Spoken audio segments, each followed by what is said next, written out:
Bismillahirrahmanirrahim. Assalamualaikum warahmatullahi wabarakatuh. Innal hamdalillah nahmaduhu wa nasta'inuhu wa nastaghfiruh wa na'udzu billahi min shururi anfusina wa min sayyiati a'malina.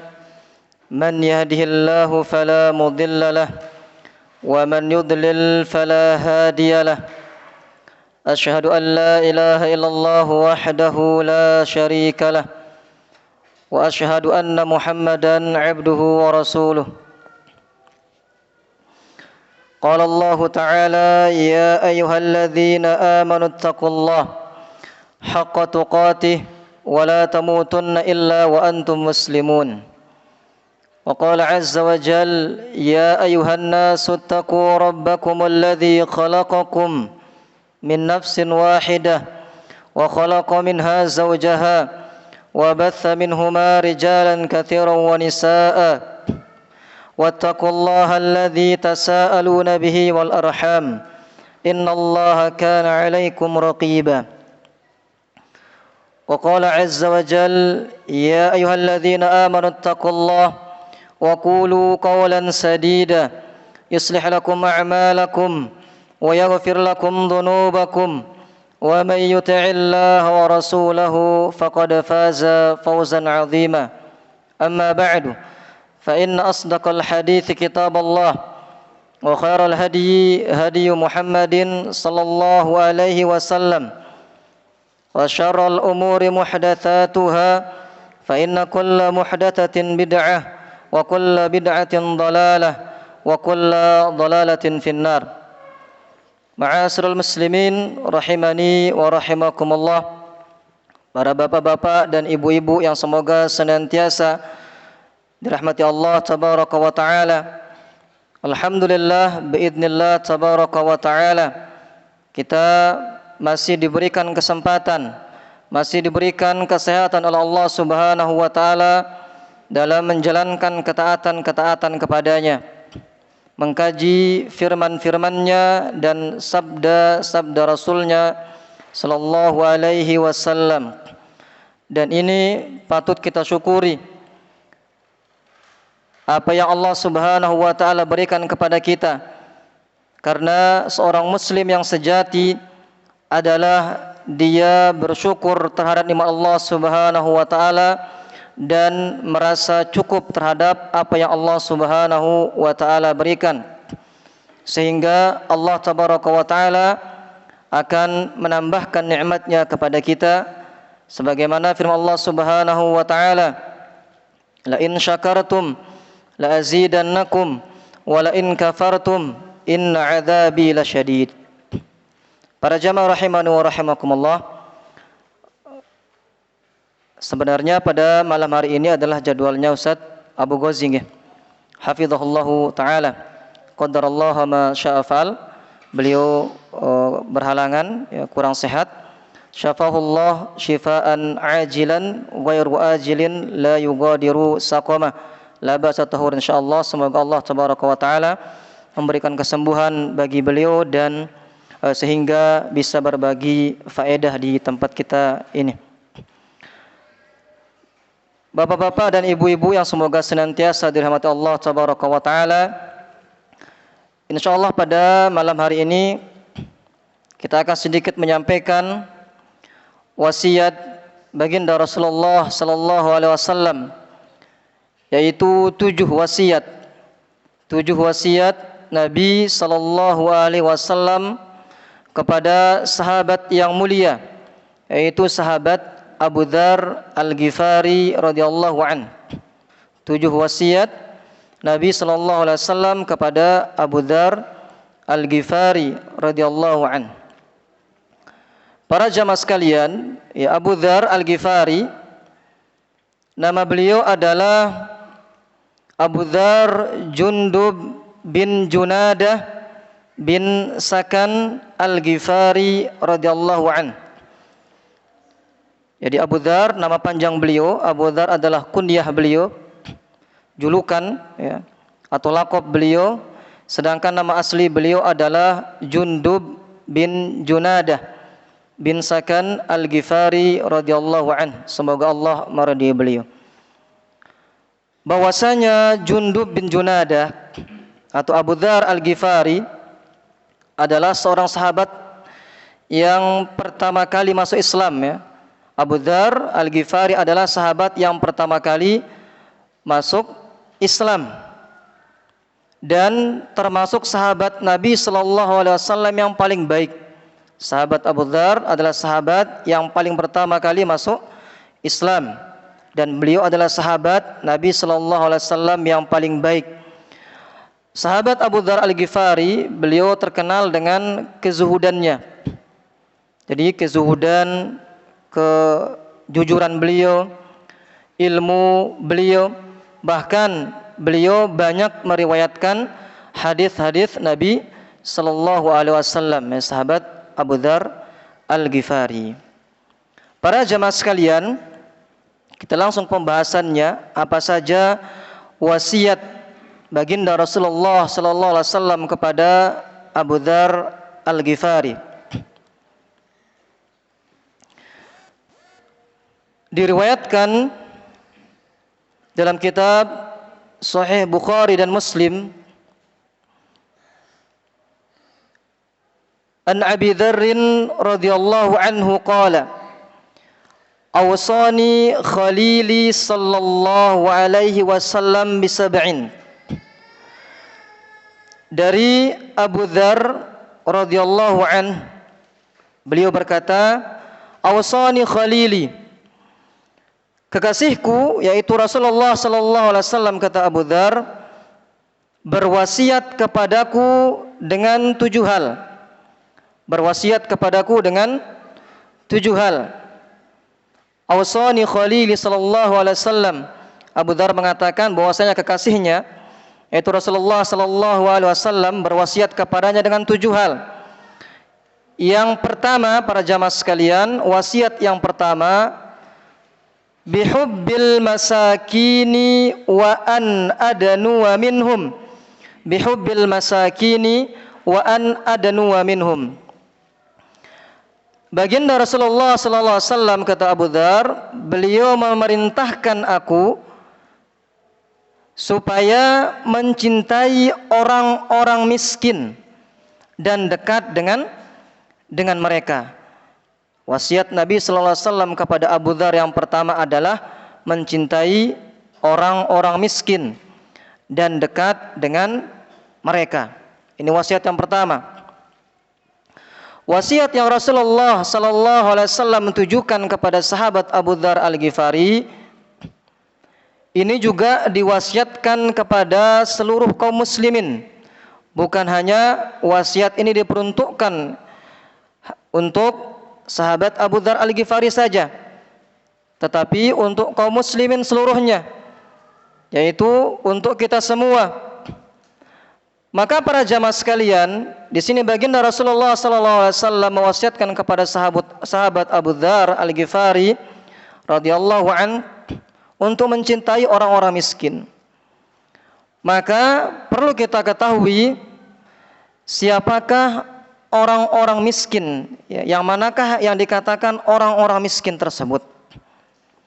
Ya, semua kita ini miskin ya, miskin harta. Nah, karena kita dilahirkan dalam keadaan tidak memiliki apa-apa, tidak berilmu. Jadi di sini siapakah yang dinamakan orang miskin? Sebagaimana sabda Rasulullah sallallahu alaihi wasallam ya disebutkan, orang-orang miskin yang dimaksud adalah, para jamaah sekalian, mereka yang hidup tidak berkecukupan. Yang pertama, mereka yang hidup tidak berkecukupan. Tidak cukup hanya itu. Kemudian yang kedua, tidak punya kepandaian untuk mencukupi kebutuhannya. Tidak punya skill, tidak mampu. Atau bahkan dia dalam kondisi sakit sehingga dia tidak mampu untuk bekerja. Kemudian di samping dia tidak mampu, di sini yang paling penting, yaitu orang miskin tersebut adalah orang yang tidak mau meminta-minta kepada manusia. Orang yang tidak mau meminta-minta kepada manusia, maka inilah orang miskin yang paling baik. Kita ulangi, jadi orang miskin yang dimaksud adalah mereka yang hidup tidak berkecukupan, tidak punya kepandaian untuk mencukupi kebutuhannya, dan dia tidak mau meminta kepada manusia. Pengertian ini sebagaimana yang disabdakan oleh baginda Nabi besar Muhammad sallallahu alaihi wasallam dalam hadis riwayat Bukhari dan Imam Muslim dari sahabat yang mulia Abi Hurairah radhiyallahu anhu. Nabi sallallahu alaihi wasallam bersabda, "Laisal miskinu bihadza at-tawafi alladhi yatufu 'alan nasi fatarudduhu al-luqmatu wal-luqmatani wat-tamratu wat-tamratani." Laisal miskinu bihadza at-tawafi. Orang miskin yang sebenarnya itu bukanlah orang yang berkeliling. Alladzi yatufu 'alan nasi. Jadi orang miskin yang sebenarnya itu bukanlah orang yang keliling-keliling itu. Tujuannya berkeliling apa? Untuk meminta-minta kepada orang lain. Ini bukan orang miskin ya. Kebanyakan kita lihat orang-orang ya karena tidak berkecukupan, mereka keluar atau bahkan yang banyak kita lihat di jalan-jalan, mereka minta-minta ya. Tetapi sebenarnya mereka bisa atau masih kuat untuk mencari nafkah, mencukupi kehidupan mereka. Maka orang yang seperti ini bukanlah dikatakan miskin. Maka para sahabat bertanya kepada Rasulullah SAW, "Famal miskinu ya Rasulullah?" Wahai Rasulullah, kalau begitu siapakah yang dimaksud orang miskin tersebut? Beliau menjawab, "Alladzi la yajidu ginan yugnihi wa la yuftanu lahu fayutasaddaqu alaihi wa la yas'alun nasa syai'a." Kata baginda Rasulullah sallallahu alaihi wasallam, orang miskin adalah alladzi la yugni ginan, alladzi la yajidu ginan yugnihi, yaitu orang yang hidupnya tidak berkecukupan. Alladzi la yajidu ginan yugnihi, orang yang hidupnya tidak berkecukupan. Wala yuftanu lahu fayutasaddaqu alaihi, dan dia tidak punya kepandaian untuk itu, untuk mencukupi kehidupannya.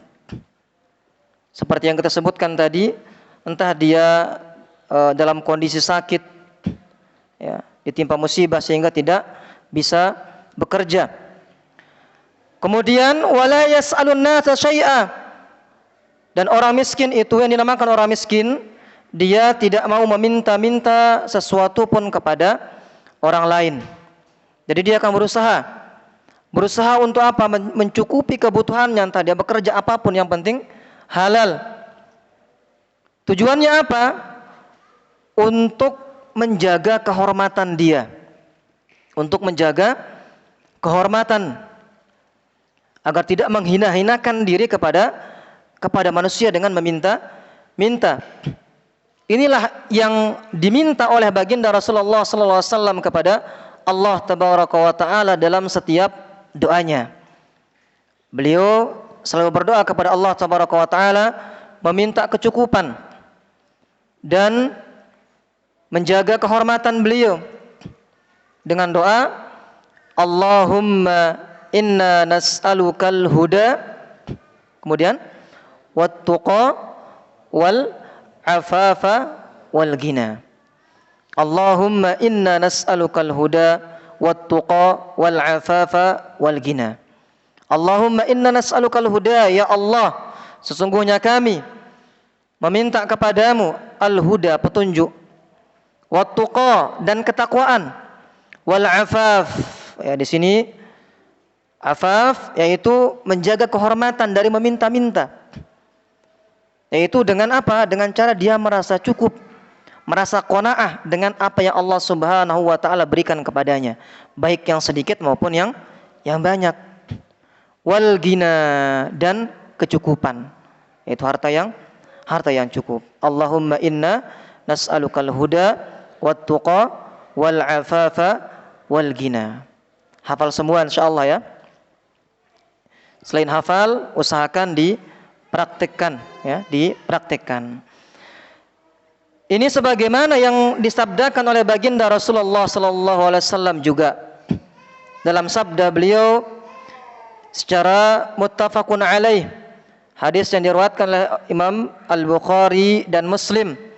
Beliau bersabda, "Laisal miskinu billadzi tarudduhu at-tamratu wat-tamratan, walal luqmatu wal luqmatan, innamal miskinul muta'affifu."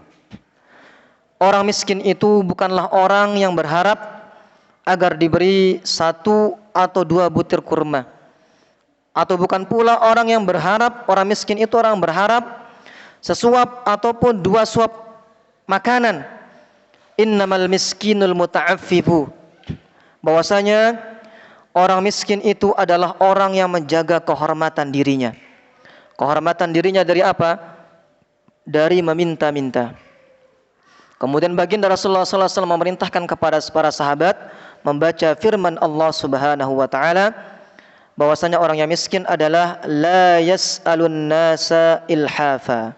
La yas'alun nasa ilhafa. Orang miskin tersebut mereka tidak meminta-minta secara paksa kepada orang lain. Quran surat Al-Baqarah ayat 273. Para jamaah rahimani wa rahimakumullah. Kemudian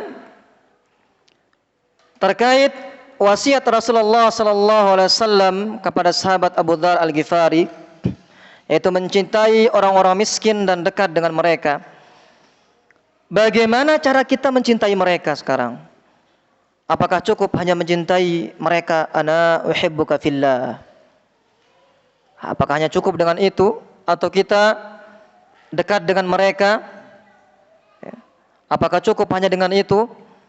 Maka bagaimanakah cara kita mencintai mereka? Cara kita mencintai mereka, yaitu orang-orang miskin dan dekat dengan mereka, adalah dengan membantu dan menolong mereka. Ini caranya. Cara mencintai mereka dengan membantu dan menolong mereka. Jadi bukan hanya sekedar dekat dengan mereka saja. Jika kita mampu membantu mereka dengan materi, maka kita bantu. Ya, kita bantu. Jika kita tidak bisa dengan uang misalkan, mungkin bisa dengan tenaga, mungkin kita bisa membantu mereka dengan pikiran, atau terlebih lagi bahkan dengan doa kita untuk mereka. Ya, sehingga ini bisa meringankan beban mereka. Apa yang ada pada kita berikan kepada mereka. Kita memudahkan urusan mereka, itu juga Allah Subhanahu wa taala akan memudahkan urusan kita nanti pada hari kiamat. Dan tentunya kita akan memperoleh ganjaran yang besar di sisi Allah Subhanahu wa taala. Sebagaimana yang dijanjikan oleh Nabi sallallahu alaihi wasallam. Beliau mengatakan, "Man naffasa an mu'minin kurbatan min kurabid dunya, naffasallahu anhu kurbatan min kurabi yaumil qiyamah." Man naffasa an mu'minin kurbatan min kurabid dunya. Barang siapa yang melapangkan satu kesusahan dunia dari seorang mukmin, apa yang akan didapatkan para jamaah? Naffasallahu anhu kurbatan min qurabi yaumil qiyamah.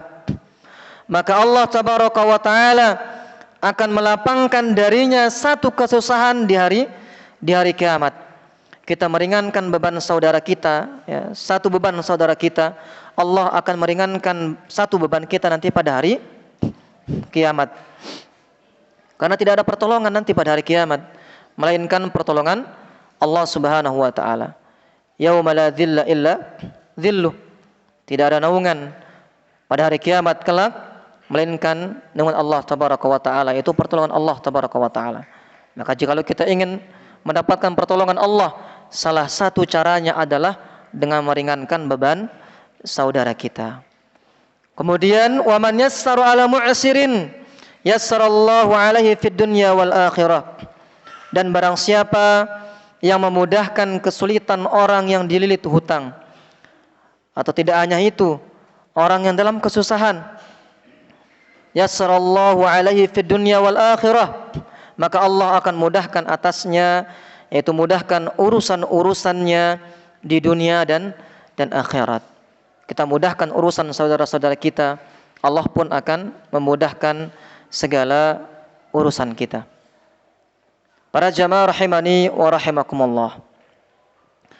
Sebagai motivasi bagi kita bahwasanya menolong orang-orang miskin, ya, bentuk kecintaan kita kepada orang-orang miskin dan dekat dengan mereka adalah dengan menolongnya. Motivasi bagi kita bahwasanya kita telah melakukan jihad di jalan Allah tabaraka wa taala. Bahwasanya dengan kita menolong orang miskin, membantu mereka, itu adalah kita bentuk jihad kita kepada Allah Subhanahu wa taala. Sebagaimana yang disabdakan oleh baginda Rasulullah sallallahu alaihi wasallam, as-sa'i 'alal almarati as-sa'i 'alal armalati wal miskini kal mujahidi fi sabilillah. Bahwasanya as-sa'i 'alal armalah, orang yang membiayai kehidupan, ya, para janda. As-sa'i 'alal armalah, orang yang membiayai kehidupan para janda. Ini jandanya yang tidak mampu. Ya, tapi jangan sampai modus, ya, membiayai janda ada maksud yang lain, ada udang di balik batu. Wal masakin, dan orang-orang miskin, kal mujahid fi sabilillah, bagaikan orang yang berjihad di jalan Allah tabaraka wa taala. Nah, karena berjihad di jalan Allah Subhanahu wa taala begitu besar ganjarannya. Para jamaah rahimani wa rahimakumullah, selain itu dengan menolong orang-orang miskin dan lemah di antara kita, maka Allah Subhanahu wa taala akan memberikan kita rizki dan pertolongannya. Kita membantu orang-orang yang lemah di antara kita, orang-orang yang miskin. Kita harus yakin para jamaah sekalian, bahwasanya dengan kita membantu mereka, Allah tabaraka wa taala akan memudahkan rizki kita, akan memberikan kita rizki yang lebih banyak, akan melipat gandakan rizki kita, akan menolong ketika kita dalam kesulitan. Ini yang harus kita yakini. Sebagaimana sabda Rasulullah sallallahu alaihi wasallam, hal tunsaruna wa turzaquna illa bidu'afaikum. Kata baginda Rasulullah sallallahu alaihi wasallam, hal tunsarun, kalian hanyalah mendapat pertolongan, wa turzaqun, dan mendapat rizki. Di sini perlu diperhatikan para jamaah, kita mendapat pertolongan dari Allah, mendapatkan rizki dari Allah, illa bidu'afaikum, karena sebab adanya orang-orang lemah dari kalangan kalian. Ketika kita membantu saudara kita, kita harus meyakini bahwasanya Allah akan membantu kita pula. Dengan kita menyedekahkan harta kita, Allah akan memudahkan segala urusan kita. Ketika saudara kita sakit, istri kita sakit, anak kita sakit, orang tua kita sakit, kita sedekahkan harta kita. Karena bisa jadi dengan kita menyedekahkan harta kita itu, kita mengobati mereka dengan pertolongan Allah Subhanahu wa taala. Kita meminta atau kita berwasilah meminta sama Allah Subhanahu wa taala agar datangkan pertolongannya. Sebagaimana sabda Rasulullah sallallahu alaihi wasallam, beliau mengatakan, dawi mardakum bis sadaqah. obatilah orang-orang yang sakit di antara kalian dengan bersedekah. Ya. Nah, kemudian para jamaah sekalian, wasiat yang kedua, ya wasiat yang kedua, wasiat Nabi sallallahu alaihi wasallam kepada Abu Dzar Al-Ghifari yang kedua adalah wa an anzura ila man huwa asfala minni wa la anzura ila man huwa fawqi. Beliau baginda Rasulullah sallallahu alaihi wasallam, kata Abu Dzar, memerintahkan supaya aku melihat kepada orang yang berada di bawahku dan tidak melihat kepada orang yang berada di atasku. Ya. Ini wasiat Nabi sallallahu alaihi wasallam yang kedua. Melihat kepada orang yang lebih rendah kedudukannya dalam hal materi dan penghidupan. Rasulullah sallallahu alaihi wasallam memerintahkan kita agar melihat orang yang berada di bawah kita dalam masalah kehidupan dunia, para jamaah sekalian. Dalam masalah mata pencaharian. Tujuannya apa? Rasulullah sallallahu alaihi wasallam merintahkan kepada kita dalam perkara dunia, kita melihat orang yang berada di bawah kita. Karena dalam perkara dunia masih banyak orang yang lebih susah daripada kita. Sehingga tujuannya agar kita tetap mensyukuri nikmat yang telah Allah Subhanahu wa taala berikan kepada kita. Karena misalkan ketika kita ditimpa musibah, ya, kecelakaan misalkan, masuk rumah sakit, tapi tidak mati, tidak meninggal, masih diberikan kesempatan Allah Subhanahu wa taala untuk memperbaiki diri. Disitulah kesabaran kita diuji oleh Allah Subhanahu wa taala, apakah kita termasuk orang-orang yang bersabar dan mengambil hikmah dari musibah tersebut. Ketika Allah Subhanahu wa taala menimpakan musibah kepada kita, apakah kita akan mengeluh dengan musibah tersebut atau apakah kita akan segera kembali kepada Allah? Bahwasanya apa yang Allah Subhanahu wa taala timpakan kepada dirinya itu lebih baik. Karena sedikit di antara manusia, di antara orang yang ditimpa musibah, ya, ketika ditimpa musibah dia bersabar. Ya, bahkan ketika ada orang yang menasihatinya, ya, mengeluh dengan engkau tidak merasakan apa yang saya rasakan. Ini yang terjadi ketika baginda Rasulullah sallallahu alaihi wasallam melewati suatu kuburan, dan baginda Rasulullah sallallahu alaihi wasallam melihat seorang wanita yang sedang menangis, meratap, menangis, terisak-isak di samping kubur. Beliau mengatakan kepadanya, isbiri, bersabarlah. Tapi apa yang dijawab oleh wanita tersebut? Diam, engkau tidak mengetahui apa yang saya rasakan. Engkau tidak mengalami apa yang saya alami. Kemudian baginda Rasulullah SAW pergi. Selang beberapa saat, ada salah seorang sahabat mengabarkan kepada wanita tersebut bahwasanya yang menasehati atau yang menegurnya adalah Rasulullah sallallahu alaihi wasallam. Seketika itu dia panik. Ya, dia panik. Kemudian mendatangi rumah Rasulullah sallallahu alaihi wasallam. Dan ketika itu di rumah beliau tidak ada orang. Akhirnya wanita ini langsung masuk ke dalam rumah beliau dan mengatakan, "Ya Rasulullah, saya tidak mengetahui bahwasanya yang menegur saya itu adalah engkau, wahai Rasulullah." Maka apa yang dikatakan Nabi sallallahu alaihi wasallam? Innamas sabru 'indas sadamatil ula. Innamas sabru 'indas sadamatil ula. Sesungguhnya yang namanya sabar itu adalah ketika awal mula musibah itu. Ketika kita ditimpa musibah dan kita bersabar, ya, maka kita termasuk orang-orang yang bersabar. Innamas sabru indas sadamatil ula. Yang namanya sabar adalah ketika awal mula musibah itu. Ketika ditimpa musibah langsung kita bersabar. Dan dalam kondisi ini, kaitannya adalah dalam kondisi ini, ketika kita tidak mengeluh, maksudnya Allah Subhanahu wa taala masih memberikan kita kesehatan dan masih memberikan kita rezeki. Kita harus melihat orang yang berada di bawah kita juga. Masih banyak orang yang lebih sakit, yang lebih parah sakitnya daripada kita.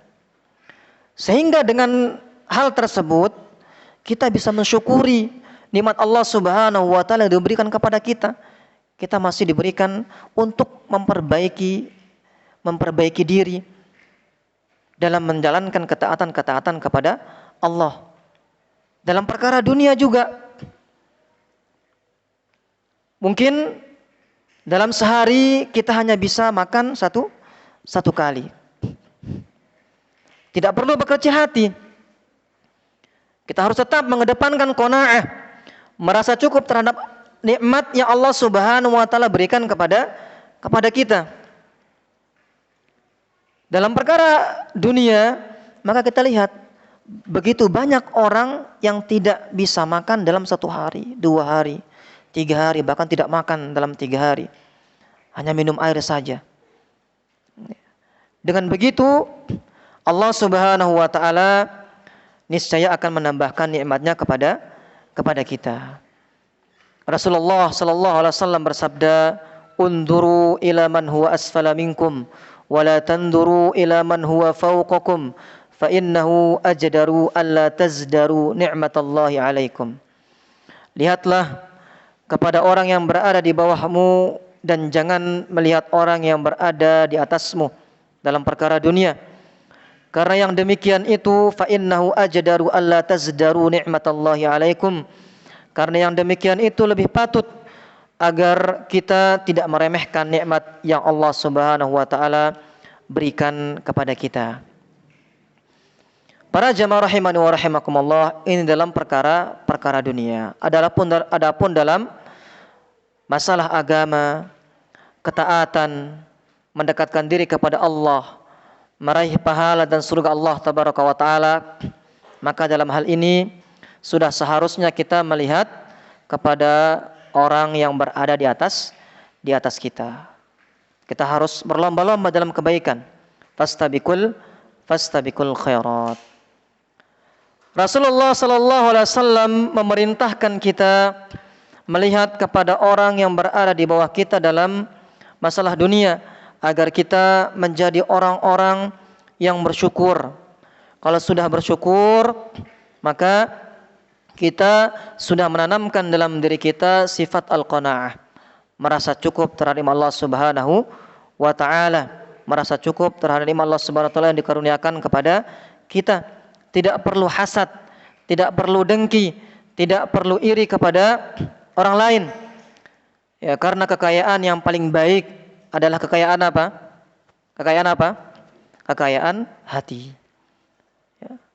Kekayaan hati di sini kita berbagi, mendoakan saudara kita, kita bersyukur, kita memiliki sifat qanaah, tidak sombong, ya, bersabar, kekayaan hati. Rasulullah sallallahu alaihi wasallam bersabda, "Laisal ghina an kathratil 'arad, walakinnal ghina ghinan nafs." Laisal ghina an kathratil 'arad. Kekayaan itu bukanlah dengan banyaknya harta. Walakinnal ghina ghinan nafs. Tetapi kekayaan itu adalah kekayaan hati para jamaah sekalian. Maka sungguh beruntung orang-orang yang merasa memiliki kekayaan hati, merasa cukup terhadap nikmat Allah Subhanahu wa taala. Kemudian wasiat Nabi sallallahu alaihi wasallam yang ketiga kepada sahabat Abu Dzar Al-Ghifari adalah yaitu wa an asila rahimi wa in jafani. Wa an asila rahimi wa in jafani. Nabi sallallahu alaihi wasallam memerintahkan aku, kata Abu Dzar Al-Ghifari,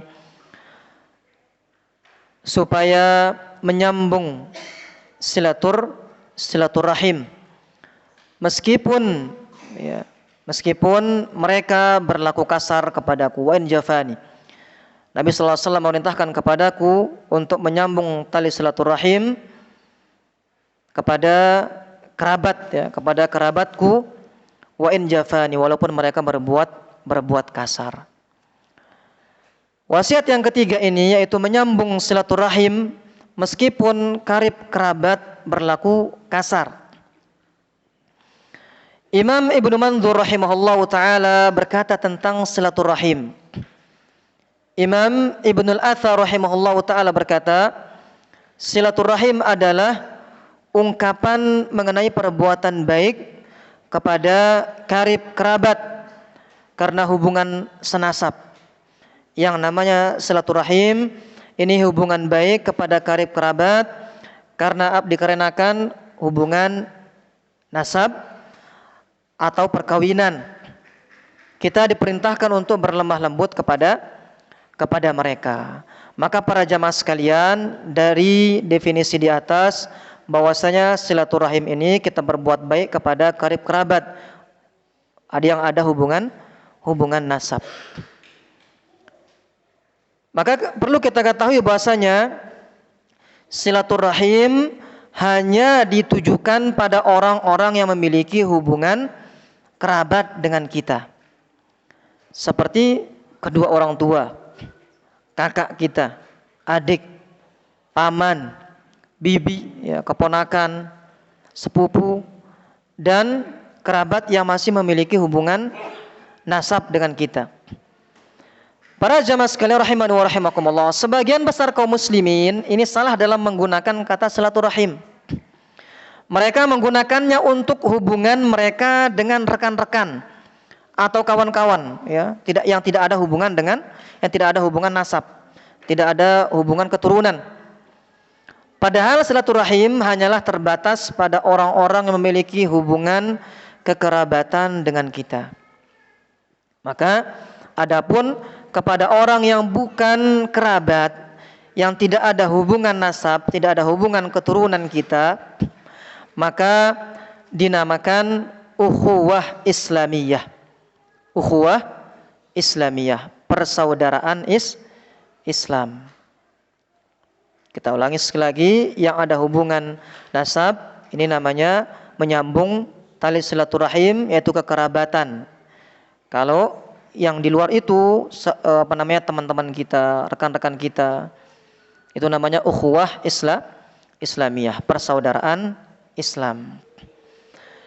Silaturahim yang hakiki bukanlah menyambung hubungan baik dengan orang-orang yang telah berbuat baik kepada kita. Karena biasanya kita kan kalau ada yang berbuat baik bagi kita, kita juga berbuat baik kepada mereka. Bukan ini dinamakan silaturahim. Tetapi silaturahim yang hakiki, yang sebenarnya adalah menyambung hubungan kekerabatan yang telah retak dan putus. Yang namanya menyambung, menyambung yang retak dan putus.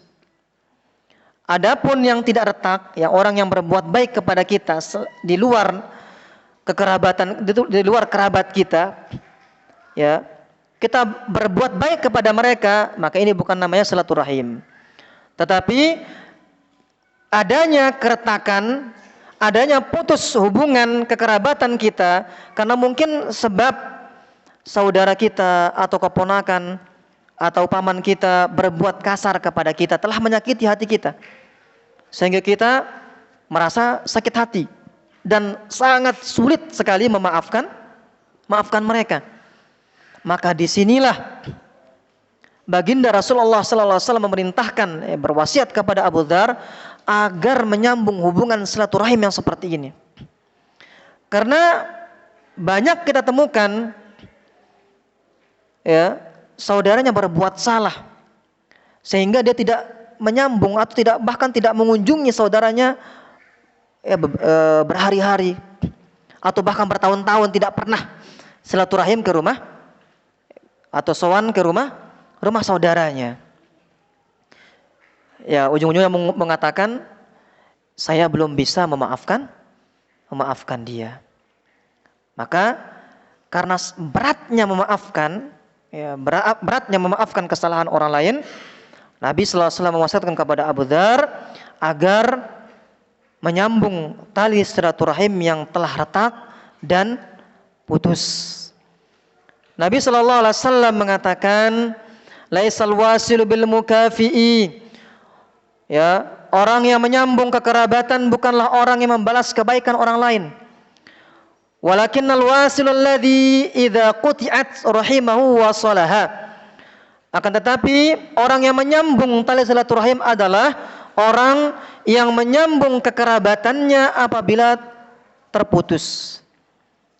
Ya, inilah dinamakan silaturahim. Bal, ya, bahkan sedekah yang paling utama diperuntukkan kepada kerabat yang kita memendam permusuhan kepadanya, atau kerabat kita itu memendam kemusuhan kepada permusuhan kepada kita. Misalkan kerabat kita ini nggak suka, saudara kita sangat nggak suka kepada kita, maka kita berikan dia hadiah dengan bersedekah kepadanya. Mungkin hal tersebut meluluhkan hatinya sehingga dia memaafkan kita. Setelah itu terjalinlah hubungan silaturahim. Para jamaah rahimani wa rahimakumullah, sudah lewat waktunya.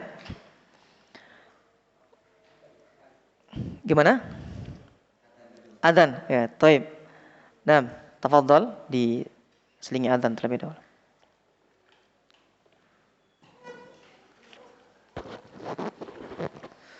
Alhamdulillahilladzi hadana li hadza wa ma kunna linahtadiya laula an hadanallah. Tsumma assalatu wassalamu ala Rasulillah wa ala alihi wa man istanna bi sunnati ila yaumiddin wa ba'd. Para jamaah rahimani wa rahimakumullah. Jadi yang ketiga, wasiat yang ketiga ini adalah untuk menyambung tali silaturahim walaupun kerabat tersebut berbuat kekerasan, ya, kasar kepada kita. Dan para jamaah sekalian, bagaimana cara silaturahim, ya, bagaimana cara menyambung silaturahim, ya, tali silaturahim agar tetap tersambung. Caranya adalah, ya, bisa kita silaturahim dengan menanyakan kabar mereka. Menanyakan kabar mereka. Sekarang sudah sangat dimudahkan sekali. Walaupun kita jauh nggak bisa langsung silaturahim ke rumah saudara-saudara kita, kita bisa silaturahim dengan menanyakan kabar mereka melalui WhatsApp, ya. WhatsApp, Messenger, ya, banyak sekarang aplikasi-aplikasi sosial media yang memudahkan kita untuk terus saling berkabar demi terjalinnya hubungan silaturahim kepada kerabat kita. Dan juga cara bersilaturahim juga dapat dilakukan dengan saling memberi hadiah. Saling memberi hadiah. Jangan hanya kita yang ingin diberikan hadiah, ya. Kita berikan hadiah juga kepada mereka, sehingga tumbuhlah kecintaan satu sama lain.